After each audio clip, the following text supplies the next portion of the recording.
ఏడ బాగున్నారన్న.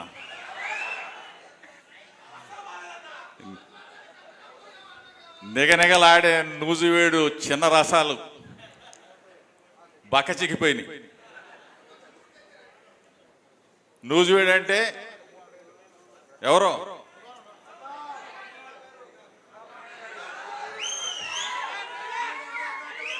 దొరవారు బాగా మాట్లాడారు లేదా? నూజివేడు అంటే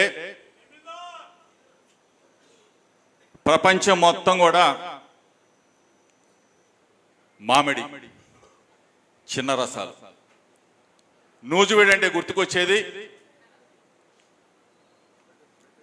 ఆ తర్వాత డాక్టర్ వైఎస్ రాజశేఖర రెడ్డి గారు IIIT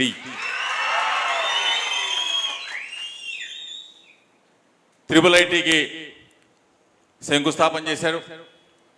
IIITకి ప్రారంభోత్సవం చేశారు. మనసున్న మహానేత నూజివేడు పట్టణంలో అడుగు పెట్టి బ్రహ్మాండమైన ఊరేగింపుతో మామిడి పరిశోధన కేంద్రానికి వెళ్ళినట్టున్నాం ఏదోవారు.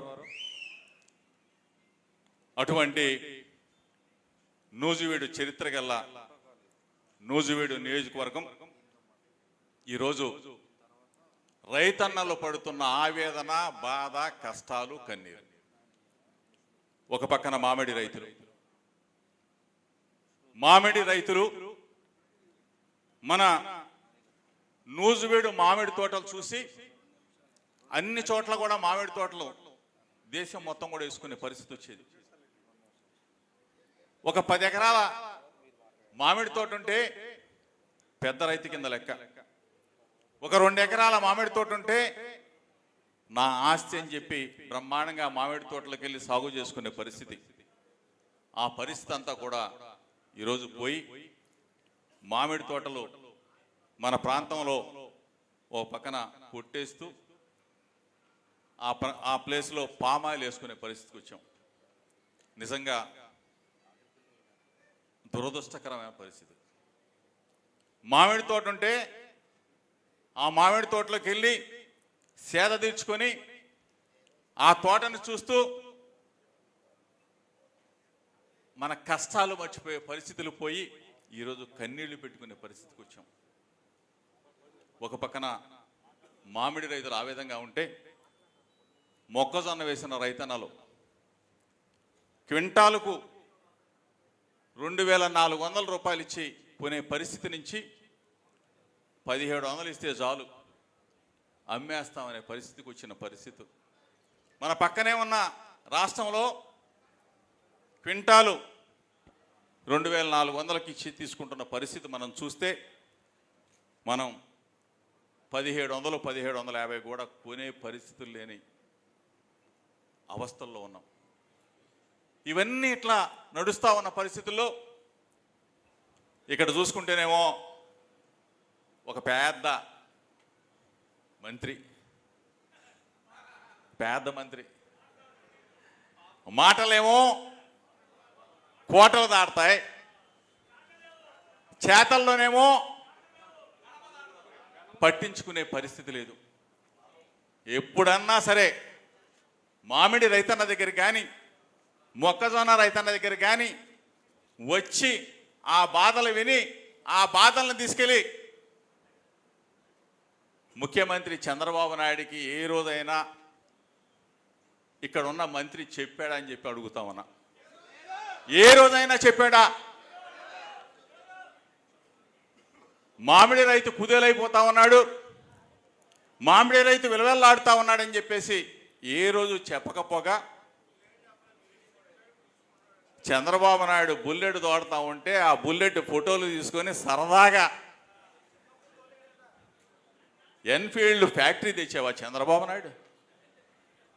అంటే ఎన్ఫీల్డ్ బుల్లెట్ పెట్టి దాని మీద ఒక ఫోటో దిగితే నువ్వు ఒక ఫ్యాక్టరీ తీసుకొచ్చినట్టు ఒక పెద్ద ఫీలింగు.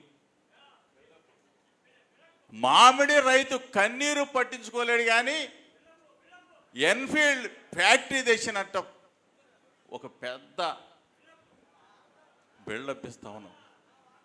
మొక్కజొన్న రైతు కన్నీరు తుడవలేవు కానీ హెలికాప్టర్ ఫ్యాక్టరీ పెడతాడంట. ఎక్కడ పోయి? నిన్నగాక మొన్న పుట్టపర్తి. ఏమయ్యా, దిక్కుమాలిన ప్రభుత్వం, దిక్కుమాలిన వ్యవస్థ. ఈ రోజున రాష్ట్రంలో మనమే కాదు, నూజివీడులోనే కాదు, మైలవరంలోనే కాదు, రాష్ట్రం మొత్తం కూడా రైతులందరూ కూడా అల్లాడిపోతూ ఉంటే, ఒక పక్కన ప్యాడీ రైతులు వరి ధాన్యం కొనండి అయ్యా బాబు అంటే, మా పక్కనే మన మైలవరంలో నిన్నగాక మొన్న పెద్ద ధర్నా చేయాల్సిన పరిస్థితి. మాధవరం వస్తా అన్నాడు తిరువూరు ముఖ్యమంత్రి, తెల్లారి వాయిదా వేసుకున్నాడు. అంటే ధాన్యం కొనలేని దిక్కుమాలిన ప్రభుత్వం ఈ చంద్రబాబు నాయుడు ప్రభుత్వం. అసలు ఎక్కడికి వెళ్ళిపోతా ఉన్నావు? అదేమంటే అంతకుముందేమో వ్యవసాయం దండగన్నాడు ఈ చంద్రబాబు నాయుడు, ఇప్పుడున్న ఈ మంత్రులేమో ధాన్యం పంట వేయొద్దు, ధాన్యం కొనలేము అని చెప్పే పరిస్థితికి ఈ దిక్కుమాలిన మంత్రులు వచ్చారు. వ్యవసాయ మంత్రి ఎవరు? అచ్చెన్నాయుడు. మామిడి రైతులు ఎట్టున్నారో తెలీదు, మొక్కజొన్న రైతులు ఎట్టున్నారో తెలీదు, ధాన్యం పండించే వరి ధాన్యం పండించే రైతన్నలు ఎట్టున్నారో తెలీదు, పొగాకు పండించే రైతన్నలు ఎట్టున్నారో తెలీదు, మిర్చి పండించే రైతన్నలు ఎట్టున్నారో తెలీదు. వ్యవసాయ మంత్రి మాత్రం సింగపూర్లో వ్యవసాయం చేస్తాడంట. సింగపూరు 8 మంది మంత్రులంట అక్కడ పోయి అంట నేర్చుకుంటారంట.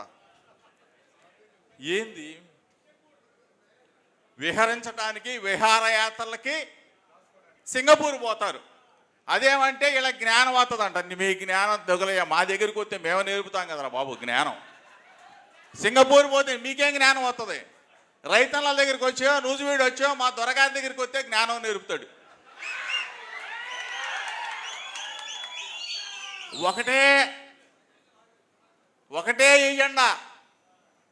ఒకటే ఎజెండా పెట్టుకున్నారు.